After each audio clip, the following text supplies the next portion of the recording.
Hi everybody, it's me, LisaT, doing a Lights Out with Lisa, coming at you with some positive energy, reading The Language of Letting Go by Melody Beattie. Oh, what's the old lady voice we like to do? Oh, it's going to be a little bedtime story about letting go and loving yourself. Are you all ready to hear the stories? Oh yes, it's going to be a good one tonight, I can just feel it. And it's called Our Good Point. Our good points. All right, we got to look at our good points too. Recovery seems like a lot like we're like always looking, it seems like, oh, I got to always look at the shit that I've done or the bad stuff, or look at, I'm always looking at where I'm screwing up or where I'm going wrong or where I'm tripping over my own 2 feet. We also got to look at our good points too. We've got assets and we've got liabilities, both. So, our good points, October 19th. What's a codependent? The answer is easy. They're some of the most loving, caring people I know. So, double-edged sword. Super caring, loving, thoughtful, thinking of other people and like really wanting to make someone else happy and make sure they're okay. And that's a really good thing. It's just when it's in some sort of recovery thing, we take it too far. We always take it too far. So someone who's an alcoholic, it's that they take it too far. So someone else can drink, and an alcoholic though just takes it too far.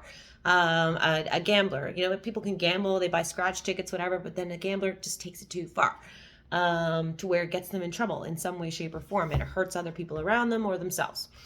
Okay, so with codependency, it's we're loving, caring people, but we take it too far. So we don't need to limit an inventory of ourselves to the negatives. Focusing only on what's wrong is a core issue in our codependency. That's what a codependent will do too. Focus always on what's wrong.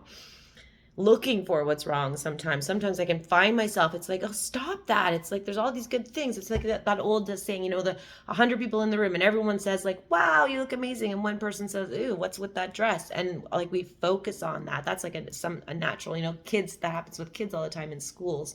One person, it's just one bully and it can like damage that child. So yeah, we could do that with our stuff too. It's like life is all good, but that one thing is wrong, and it's just not. Unless it's perfect, I'm not going to be happy. Which that's just, perfection is a lie. So, focusing only on what's wrong is a core issue in our codependency.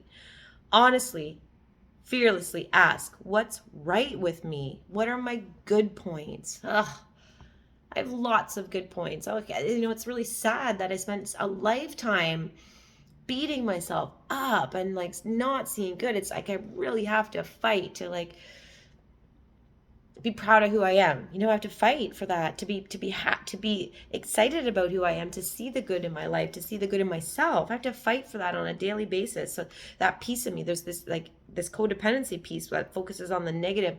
Oh man, it's number one priority. That piece of it is to pick on me. So focus on the good points. I have a mug a friend gave me just recently because she knew I was struggling, and it says focus on the good, because like my mind was stuck, and so I needed external forces. I needed help to see my good, and thank God I'm blessed with a supportive group of friends who always remind me who I am when I forget, which is kind of often. So honestly, fearlessly ask, what's right with me? What are my good points? Am I a loving, caring, nurturing person?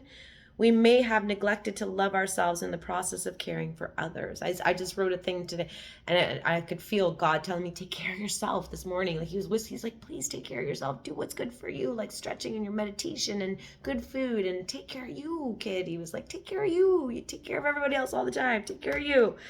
And I've learned to get good at that over since when I started this 2 years ago. So we may have neglected to love ourselves in the process of caring for others, but nurturing is an asset. We may have done that. We may have neglected ourselves, but it's an asset that I have that quality. Is there something I do particularly well? We can ask this. What is it that I do? I know what I do particularly well. I help others. Do I have strong faith? Yes. And sometimes that gets weak too. But man, when I recognize it's gotten weak and I kick it back into high gear, miracles happen. So am I good at being there for others? Am I good as part of a team or as a leader? Yes.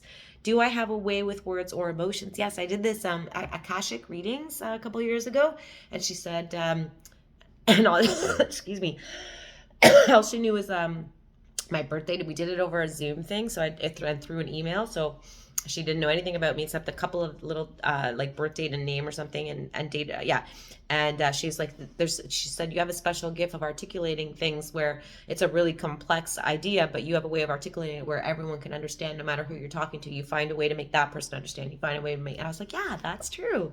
I do that in my massage therapy. All my clients are like, oh, that was never explained to me that way. I had a new client today, and she's been on a journey, and she's talked to chiros and learned so much about her body and about what's happening in her spinal cord and and then I said one thing about her muscle tissue. She was like, oh my God, tell me more. And then we spent the whole hour talking, and she was like, oh, I've learned so much. I was like, yay, that's awesome. So yes, I have a particular way with words, and I've been told that I have a really good way of expressing my emotions.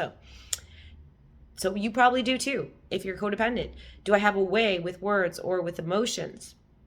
You're probably good for being there for others. You probably do a lot of things particularly well. So we want to look at that. Ask these questions. What am I good at? What do I do well? Am I good at this? Am I good at that? Do I have a sense of humor? Do I brighten people up? Am I good at comforting others? Do I have the ability to make something good out of barely nothing at all? Do I see the best in people?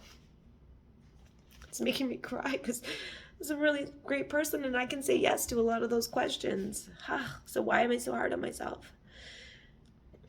These are character assets. We may have gone to an extreme with these, but that's okay. That's the problem with codependency. We go to an extreme with these. Like I said, we take it too far. Do I have the ability to, these are character assets. We may have gone to an extreme with these, but that's okay. We are now on our way to finding balance. It's not about that side, too much on that side. Oh, too much on that side. And sometimes we'll sway back and forth for a couple of years, but then we find our way into the middle and we balance out. So we are now on our way to finding balance. Recovery is not about eliminating our personality. Recovery aims at changing, accepting, working around, or transforming our negatives. So changing, accepting, or working around, or transforming those negatives and building on our positives, building on the positives. We all have assets. We only need to focus on them, empower them, and draw them into ourselves. So focus on the good, focus on the good, focus on the assets. What's good about me? What's good about my day? This is an act of gratitude too, taking those thoughts. And thoughts are energy, and energy creates things. Energy moves things. Energy does things. So we want to be conscious of our thoughts. What thoughts am I having? Your thoughts can change your body. It can change your body from an acid state to an alkaline state, or from an alkaline state to an acid state. If you do any kind of alkali, so it's about like alkalizing is the pH in your body, and our body works well on an alkaline, not in when it's in acidic. And if you've been doing some sort of diet that creates a more alkaline body, and you've been doing it day after day after day, one day of intense worry or sadness will delete 3 days of alkalizing your body and turn you acidic. Like that. Thoughts, your emotions. So, why did I talk about that? Yeah, but changing, accepting, working around, or transforming and building on our positives. So we want to build on those positives because it's going to help your health too. Your like physical health, the physiology of your body. We all have assets. We only need to focus on them, empower them, and draw them into ourselves. Codependents are some of the most loving, caring people around. Now, we're learning to give some of that concern and nurturing to ourselves. Here's your prayer for today. Today, I will focus on what's right about me. I will give myself some of the caring I've extended to the world. I will give it back to myself. Oh, give yourself a hug and love you. Because I love you. Love yourself, care for yourself, nurture yourself, and then you can spread it to the world. Namaste. Thanks for watching. Love you all.